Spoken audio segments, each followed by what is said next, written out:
जनमाला घट में फिर दीरा, ऊपर आव नीचे जाव श्वास श्वास चल जा, ऊपर आव नीचे जाव श्वास श्वास चल जा।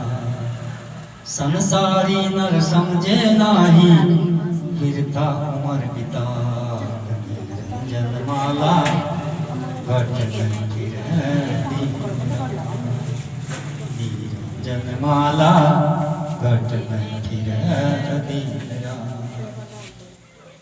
सोहम मंत्र जपे पराणी बिन जिब्या बिनदा, सोहम मंत्र जपे पराणी बिन जिब्या बिनदा। आठ पहर में सोवत जागत कभी ना पलक रुका, जनमाला घट में फिर दीरा, निरंजन माला घट में फिर दीरा। हंसा सोहंग सोहंग हंसा बार बार उल्टा, हंसा सोहंग सोहंग हंसा बार बार उल्टा, हंसा सोहंग सोहंग हंसा बार बार उल्टा। सतगुरु पूरा भेद बतावे निश्चय मन तेरा, निरंजन माला घट में फिर दीरा, निरंजन माला घट में फिर दीरा। जो जो जन ध्यान लगावे बैठ सदा परवार, कह ब्रह्मानंद मोक्ष पद पावे फिर जन्म नहीं याद, जनमाला घट में फिर दीरा, जनमाला घट में फिर दीरा। श्री सतनाम सच्चाई। तुलसी दया न छोड़िए जब तक घट में है। जहाँ दया होती है वहाँ धर्म होता है, जहाँ लोभ होता है वहाँ पाप होता है, जहाँ क्रोध होता है वहाँ काल होता है, जहाँ अक्षमा होती है वहाँ आप होता है, वहाँ भगवान होता है जहाँ अक्षमा होती है। अभिमान से भक्ति नहीं हो सकती। तुलसीदास जी कह रहे हैं दया मोल अभिमान तुलसी दया न छोड़िए जब तक घट में है प्राण।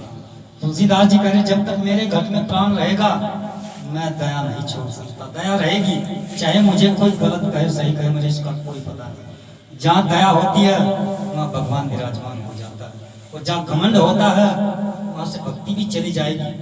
हम झूठो ही कह रहे हैं हमारे पास रविदास जी का ज्ञान है, हम झूठो ही कह रहे हैं हमने रविदास की मूर्त रख रखी है, रविदास का ज्ञान नहीं आएगा, वहाँ भक्ति नहीं आएगी, भगवान नहीं आएगा। भगवान तो वहाँ आएगा जहाँ दया हो जाएगी।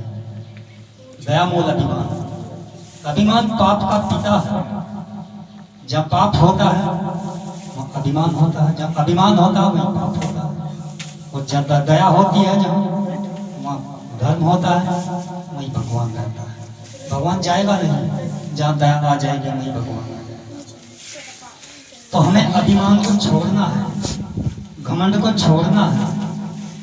भक्ति अगर करनी, भगवान का नाम जपना, तो घमंड का त्याग करना पड़ेगा, अभिमान का त्याग करना पड़ेगा, लोभ का त्याग करना पड़ेगा, लालच का त्याग करना पड़ेगा, फिर भक्ति शुरू हो जाएगी।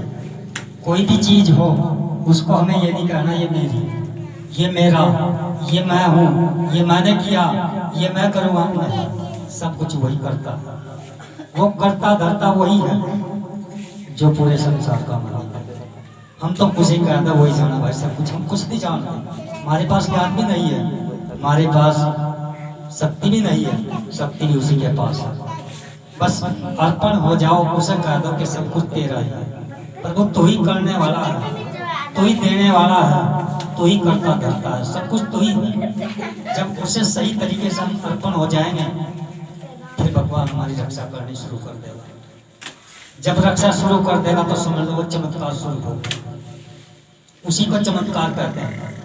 जब आप कुछ सोच करके करोगे भगवान मेरा ये काम करिए, और वो काम आपका कर दिया तो समझ लो चमत्कार होगा। अभिमान को खत्म करके दया को अपने मन में रख करके भगवान से मांगिए, भगवान मेरा ये काम करिए, वो करेगा। अवश्य करेगा, आज नहीं कल। अगर काम नहीं हो रहा तो समझ लो खोट है, भक्ति में खोट है, हमारे मन में खोट है, ये खोट दूर करना पड़ेगा। जब खोट दूर हो जाएगा तो भक्ति शुरू हो जाएगी, अभिमान दूर हो जाएगा, भक्ति शुरू हो जाएगी। लेकिन हम इस काम को करते तो नहीं, ना तो अभिमान को दूर करा, ना घमंड को दूर करा, फिर भक्ति कहाँ आ जाएगी? भक्ति वहीं आएगी जहाँ दया आ जाएगी। फिर बात आती है भगवान की। हम भगवान को कहाँ कहाँ ढूंढते हैं?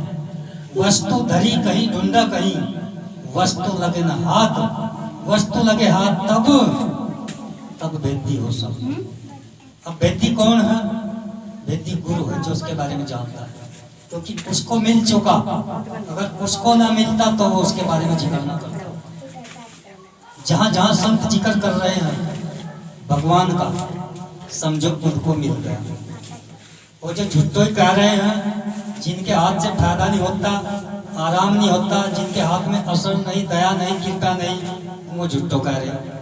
वो जिनके हाथ से आराम है, ज्ञान की वर्षा कर रहे, उनके पास दया भी है, कृपा भी है, उनसे फायदा भी हो रहा है, तो वहाँ वस्तु है, वहाँ भगवान है, क्योंकि फायदा भगवान करता है। अभी कहा मैंने, वस्तु धरी कहीं ढूंढा कहीं। अब वस्तु को हम कहाँ ढूंढ रहे? मूर्ति में। रविदास जी मूर्ति में मना कर रहा, धरी कहाँ? वो हमारे भीतर है, सबके भीतर, भगवान सबके भीतर है। और वस्तु लगे ना हाथ, जब हम उसे बाहर ढूंढते हैं तो वो हाथ नहीं लगेगी। अगर हम अपने भीतर ढूंढेंगे तो वो हाथ लग जाएगी, यानी भगवान आपको मिल जाएगा, क्योंकि वो भीतर है। जब हम भीतर ढूंढेंगे तो मिलेगा, अवश्य मिलेगा, आज नहीं कल। पक्का करके उस नाम को पकड़ लो, श्वास श्वास के मन का करके श्रुति तार पिरोना, और निश्चय करके नाम को पकड़ो, मिलकर जुदा ना हो। उस नाम से मिल गए ना एक बार तो जुदा होने की ना सोचो, अवश्य मिलेगा, चाहे 20 साल लगे। आपको कितना कष्ट मिले, उस कष्ट में भी उसके नाम को न छोड़िए, उसको कहते हैं पक्का करके। और हमें 8 दिन बुखार चढ़ जा, 8 दिन में कहेंगे अरे क्या दे रहा भगवान, कुछ नहीं है वहाँ। ये मन का खोट। इस मन को पक्का करके भगवान के नाम में लगाओ। अगर भगवान के नाम में पक्का होगा लग जा, तो कोई भी शक्ति आपको डगमगा नहीं सकती। फिर आपको भगवान की प्राप्ति अवश्य है, आपको ज्ञान की प्राप्ति अवश्य है, फिर आपका जीवन सफल होगा। लेकिन ढूंढने वाला कहाँ से लाए? ढूंढने वाला कोई नहीं। मूर्ति रख करके मूर्ति में ढूंढ सका, मूर्ति का भोग लगा सका, मूर्ति के आगे बैठ सका, दीवा जला सका। और रविदास इन कामों को मना करता है। रविदास ने एक जगह लिखा, शील चिराग दया की भक्ति, संतोष का व्रत, प्रेम की जोत जले दिन रात्रि। शीतलता हमारे मन में है नहीं, भक्ति कहाँ से होगी? दया हमारे मन में है नहीं, भक्ति कहाँ से होगी? प्रेम हमारे मन में है नहीं, भक्ति कहाँ से होगी?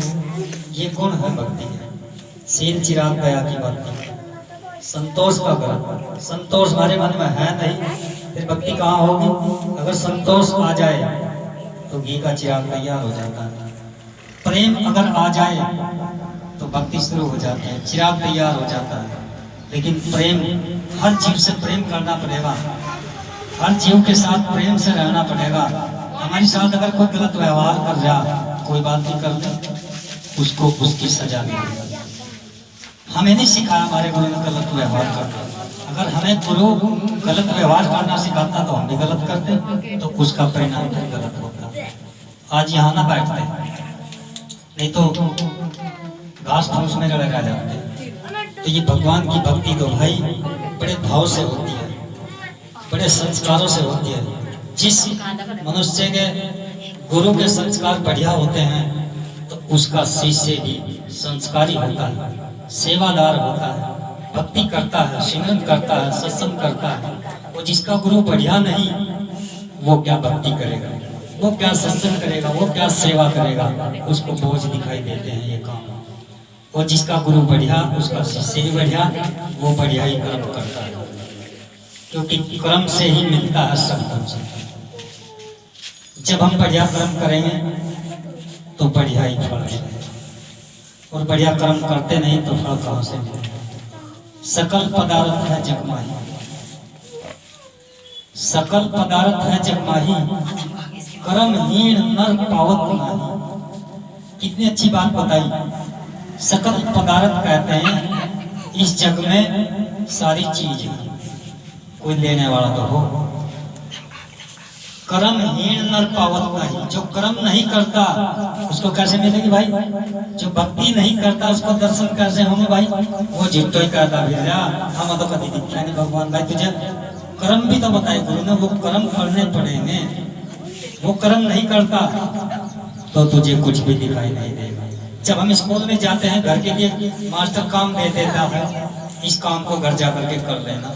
इसी तरह जब हम किसी आध्यात्मिक स्कूल में जाते हैं, ज्ञान के स्कूल में जाते हैं, वो घर के लिए भक्ति का काम दे देता है, तो घर बैठ करके इस नाम का जाप करता, उसको कर्म बताया। क्योंकि कर्म तो करना ही पड़ेगा। कर्महीन नर पावत नहीं, जब कर्म नहीं करता तो कैसे पाएगा, कैसे मिलेगा? नहीं मिलेगा। जो कर्म करते हैं उनको अवश्य मिलेगा। क्योंकि इस संसार में संतों ने लिख दिया सकल पदार्थ है जग माही। पदार्थ कहते हैं चीज, सारी चीज मिलेगी जब तुम कर्म करोगे। मिलेगी कर्म करने से, वैसे नहीं मिलेगी।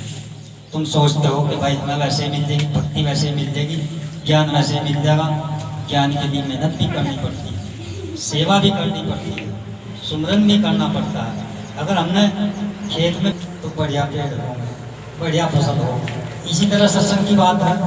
अगर हमने नामदान ले लिया, सत्संग नहीं सुना, सेवा नहीं करी, तो उसको खाद नहीं मिलेगा, उसको बढ़ोतरी नहीं होगी, भक्ति आगे नहीं बढ़ेगी।